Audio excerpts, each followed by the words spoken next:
The Tarnished, the brave, the bold, the conveniently forgotten.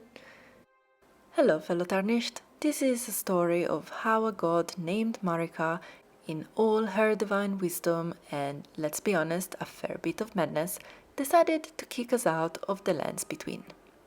Why? Well, this is what we're going to try and speculate on in this video. Did she see something coming? Was it just a royal tantrum? Because, after all, what's the best way to prepare for impending doom other than sending your loyal warriors and your husband, let's not forget your husband, to a far-off land, strip them of their grace, and tell them they will need to die and then return? Come on now, this is getting ridiculous. Okay, so let's start once again with Radagon, the red-haired enigma. This guy wasn't just Marika's other half, he was her better half, or at least in his mind. But in reality, we really need to start addressing a key concept early on. We have a pretty serious case of split personality here, let's face it. We'll get back to that later, but for now, let's focus on Radagon. And let's start at the end of his love story with Rennala. So, one day, Radagon ditches Rennala after ending a war that she was winning, no comments here, and goes running back to Marika. We need to start asking some questions at this point. Let's start asking why. Why is Radagon going back to Marika at this point? Well, because at this point in the story, Marika was likely starting to lose her grip on reality. As her mind splintered for whatever reason, Radagon, ever the opportunist, saw his chance to gain control over the other half of his persona. Here's the plot twist. The return to Marika wasn't a sign of devotion, it was the beginning of a hostile takeover. To understand this better, we need to talk about how the two came to be. Here's my theory. Let's set the scene, cause we're probably not giving Radagon enough credit here, but Radagon, imagine, once a proud, red-haired warrior, a giant maybe, or part giant, but who knows at this point, and it's kind of impossible to find anything in the lore that makes sense. But yeah, anyway, Radagon, a great champion. At some point, he ends up stuck in a pot in what is now known as the Land of Shadow.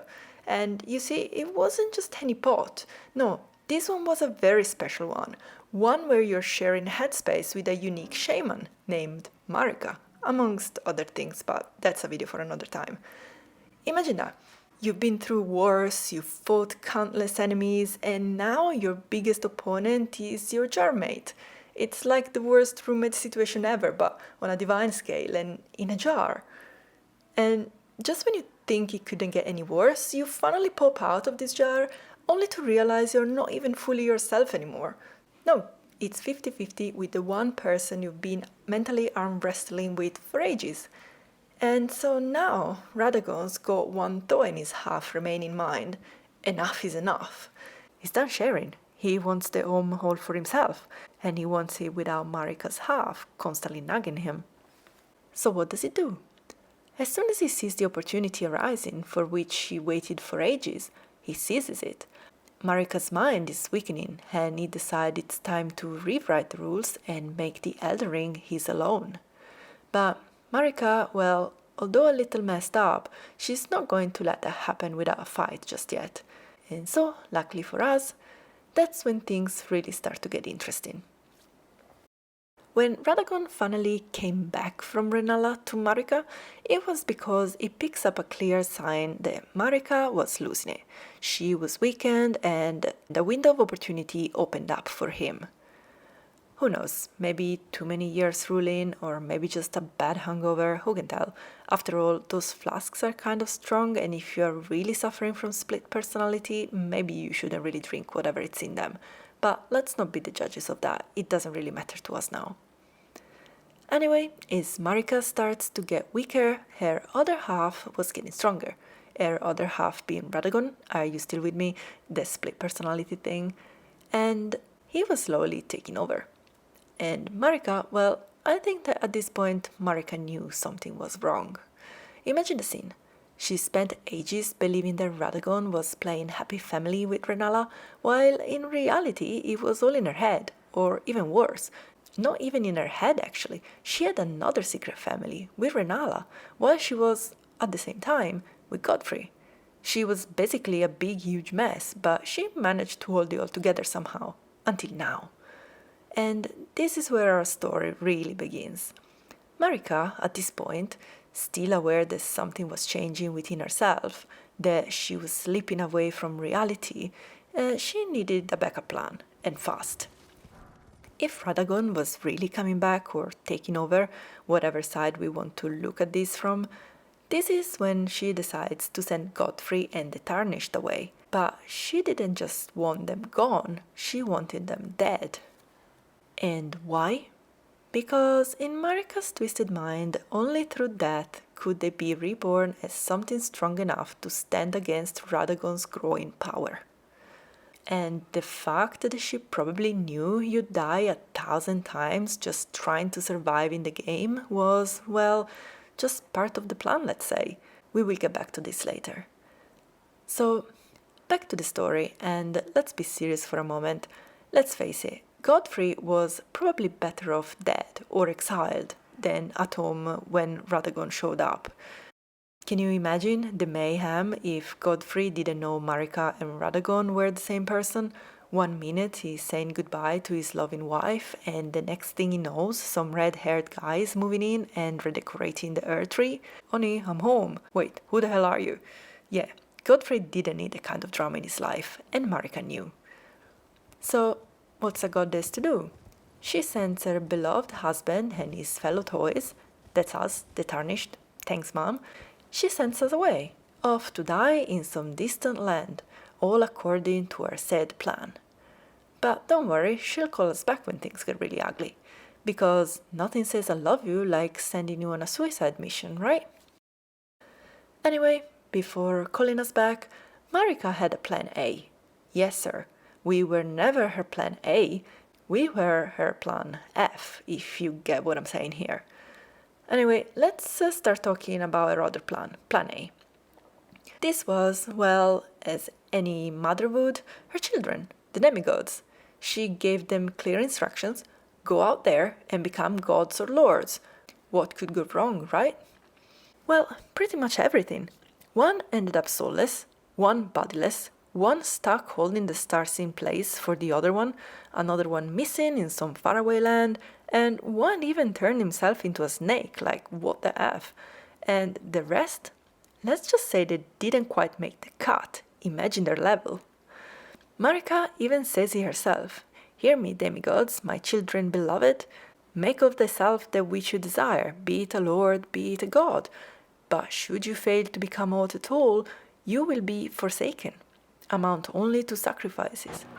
Should you fail, you'll be sacrificed? Like, seriously? I'm not the kind of person to say to someone else how to mother their children, but, well, let's just leave it at that. And so, forsaken they all became. But don't worry about that for now. I've already covered a mess into another video, which you should really watch at some point, just to catch up. Now, on to a more serious note, and rewinding a little bit. Things really went sideways for Marika with the death of Godwin, her beloved son. This was the final straw, the moment Marika's fragile psyche shattered completely. In her grief, she lost the last remnants of control she had. And who was there to step in? Radagon, of course. With Marika's mind in pieces, Radagon began to assert his dominance, mending the Elden Ring in his obsessive quest to restore or take the Golden Order for himself. So, what does Marika do when her golden children fail her and her husband is about to take control? She calls back the Tarnished for some help. But I know what you're wondering now. Why did she need us dead? Well, probably because she knew we'd die over and over again in our quest. And so, what better way to prepare for the ultimate challenge than being able to use countless rebirths? If we're dead, we cannot die. And if they kill us in the game, we're reborn. It's almost like she anticipated how damn hard this game was gonna be. But before we step in, let's circle back to Radagon and his grand plan to take over the Golden Household, as we need to clarify a couple of things here. Radagon wasn't just content with shoving Marika out of the picture. No, He had to go full Shakespearean tragedy on us, and this is where Maliket, the perfectly trained dog we all wish we had, comes into play. Loyal, obedient, and just doing his job until he ends up turning against the very hand that fed him. One day, Radagon decides to disguise himself as Marika and convinces poor Maliket to use destined deaths against her, well, against them, him, whatever pronouns they picked up at this point. Picture this. Radagon, with all the subtlety of a soap opera villain, tricks Maliket, the guardian of destined death, to go and pierce Marika with a spear made of the deadly god-killer material. There's a couple of ways this could have gone. Either Radagon in the West of Marika sent Maliket to hunt Radagon, or it just says, go and do it. And Maliket, bless his loyal heart, doesn't question it for a second. He's just trying to be the good boy we all wish we had at home. Obedient, faithful, and utterly clueless that he was being played. But why should Radagon go through all this trouble? Well, simple. He needed to get rid of Marika once and for all to complete his takeover. It's kind of like the Ronnie Godwin thing, kill the spirit, take the body, and voila, you got yourself a whole new divine makeover. Just this time, it seemed it really worked. And Maliket, ever the loyal servant, couldn't refuse what he thought was an order from Marika herself. So he does the deed, and by the end of it, the poor guy is left questioning everything, wondering if he's just committed the ultimate sin. And spoiler alert, yeah, Maliket, you did. And Marika, well, Marika knew things could go wrong anyway, despite all her elaborate plans, and she was right. That's where we finally come in, as Tarnished, the backup plan she hoped would work when everything else failed. If her golden children botched their godly ambitions and her loyal dog Maliket turned on her, I'm pretty sure she never saw this one coming though. But anyway, yeah, at this point, we were her last hope. She wanted us to finish what she couldn't, to stop Radagon taking over. Or maybe after centuries stuck in a cosmic tree with her husband, she just couldn't stand him anymore. Who could say at this point? And I cannot really blame her for that. So when we finally get back, what do we find? The earth is sealed tight, with Radagon inside, playing housewife with his precious golden order, or whatever's left of it. It's just him and his Elden Ring obsessing over perfection while trying to erase every trace still left of Marika. And of course she called us back, the ultimate wild card, because in the end the only way out of this divine mess was to throw us, Tarnished, back into the mix. And so we step in. We're like a junior therapist tasked with mediating an old married couple.